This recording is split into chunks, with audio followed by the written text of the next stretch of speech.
Hi guys, welcome to JJ Mom's Kitchen.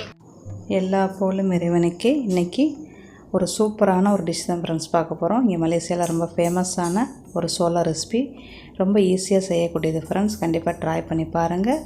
அதுக்கு முன்னாடி நம்ம சேனலை subscribe and like. அப்படியே பக்கத்தில் இருக்கிற மணி பெல் ஐக்கானை கிளிக் பண்ணிக்கிறேங்க. இப்போ வீடியோவில் போய் பார்ப்போம். முதல்ல சோளத்தை எடுத்துக்கிறேங்க. நான் 3 சோளம் இந்த மாதிரி எடுத்துருக்கிறேன். எடுத்து அந்த நரம்பு அந்த இலை எல்லாத்தையும் எடுத்துருங்க. எடுத்து முன்னுக்கெலாம் கட்டிங் பண்ணிவிட்டு கழுவிடுங்க. நான் உங்களுக்கு 3 மாதிரி சொல்லி கொடுத்துருக்குறேன் இந்த சோளத்தை எப்படி வெளியாக்கணும்ண்டு. இது ஃபஸ்ட்டு இந்த மாதிரி நல்லா சோளத்தை இறுக்கி பிடிச்சிக்கிட்டு இந்த மாதிரி அப்படியே கட்டிங் பண்ணிவிட்டு ரொம்ப ஈஸியாக கட்டிங் ஆகிரும். கொஞ்ச நேரத்துலையே 3 சோளத்தையும் நம்ம வெளியாக்கிடலாம். ரொம்ப ஈஸி. நீங்கள் அவிச்சிட்டு கூட செய்யலாம் ஃப்ரெண்ட்ஸ். நான் அவிக்கலை. உங்களுக்கு ரொம்ப கஷ்டமாக இருக்குண்டா அவிச்சிட்டு செய்யுங்க. நான் இந்த மாதிரி செஞ்சீங்கன்னா ரொம்ப ஈஸியாக நம்ம வெளியாக்கிடலாம். இப்போ 2வது முறையை பார்ப்போம். ஒரு சோளத்தை எடுத்து 2ஆக கட்டிங் பண்ணிக்கிறேங்க.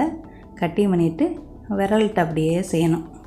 இது உங்களுக்கு ஈஸியாக இருந்தால் இதை செய்யுங்க. நான் என்ன இது கொஞ்சம் லேட்டாகும் அவ்வளோதான், மற்றபடி ஒரு பிரச்சனையும் இல்லை.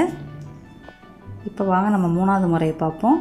அந்த சோளத்தோட அந்த கோடு இருக்குது பார்த்திங்களா, அதில் ஸ்பூனை வச்சு அழுத்தி அப்படி எடுங்க, நல்லா வந்துடும். அந்த மாதிரி ஒரு 2 வரிசையை நீங்கள் எடுத்துட்டீங்கன்னா உங்களுக்கு ரொம்ப ஈஸியாக இருக்கும். 3வது வரிசை ரொம்ப ஈஸியாக இருக்கும். என்ன இதில் ஒன்று நம்மளுக்கு கையை அந்த ஸ்பூனை பிடிச்சி நம்ம எடுக்கும்போது விரல் நம்மளுக்கு வலிக்குது. உங்களுக்கு எந்த முறை உங்களுக்கு ஈஸியாக இருக்கோ அதை ஃபாலோ பண்ணுங்கள் ஃப்ரெண்ட்ஸ். எல்லாத்தையும் வெளியாக்கியாச்சு. நல்லா சுத்தம் பண்ணிடுங்க. நரம்பெல்லாம் இல்லாமல் நல்லா கழுவுறனாலும் கழுவிக்கிறலாம். அப்புறம் ஒரு பாத்திரத்தை எடுத்து அவியல் பாத்திரம், இட்லி குக்கரில் கூட நீங்கள் வைக்கலாம், ஒரு தட்டில் போட்டு வைக்கலாம். நான் அவியல் பாத்திரத்தில் வைக்கிறேன். தண்ணியை கொதிக்க வச்சுருங்க. கொதிக்க வச்சுட்டு அது மேலே தூக்கி வைங்க. வச்சுட்டு ஒரு 10 நிமிஷம் நம்ம அவியல் பண்ணோம்னா போதும். தண்ணிக்குள்ளே போட்டு கூட நீங்கள் அவிக்கலாம் ஃப்ரெண்ட்ஸ், அது உங்கள் விருப்பம்.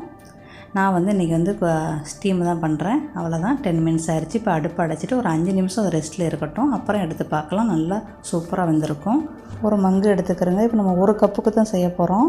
இங்கே 1 கப்பு இவ்வளோன்னு சொல்லி கொடுப்பாங்க.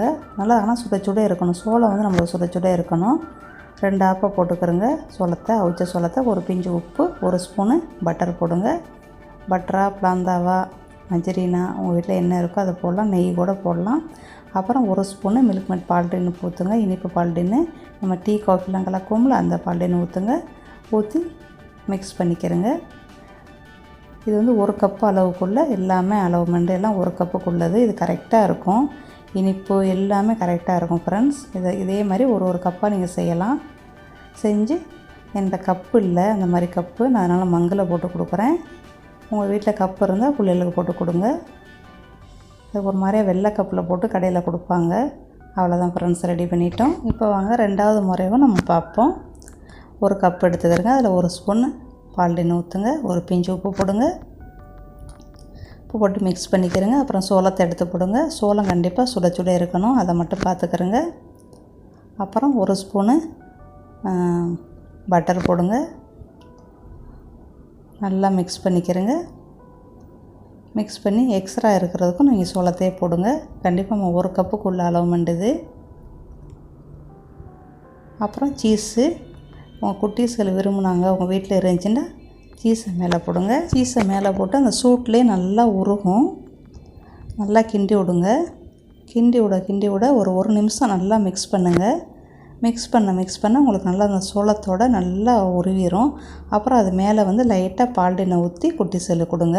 சும்மா ஒரு 1/2 ஸ்பூன் பால்டினை எடுத்து லைட்டாக ஊற்றி கொடுங்க. ரொம்ப ஒரு அருமையாக இருக்கும். கண்டிப்பாக ட்ரை பண்ணி பார்த்துட்டு கமெண்டில் எப்படி சொல்லுங்கள் ஃப்ரெண்ட்ஸ். இன்னொரு நல்ல பதிவில் சந்திக்கிறேன். தேங்க்யூ ஃபார் வாட்சிங். உங்களுக்கு இந்த வீடியோ பிடிச்சா லைக் பண்ணுங்கள், கமெண்ட் பண்ணுங்கள். Thank you. Hi guys, thank you for watching JJ Mom's Kitchen. Bye, see you soon.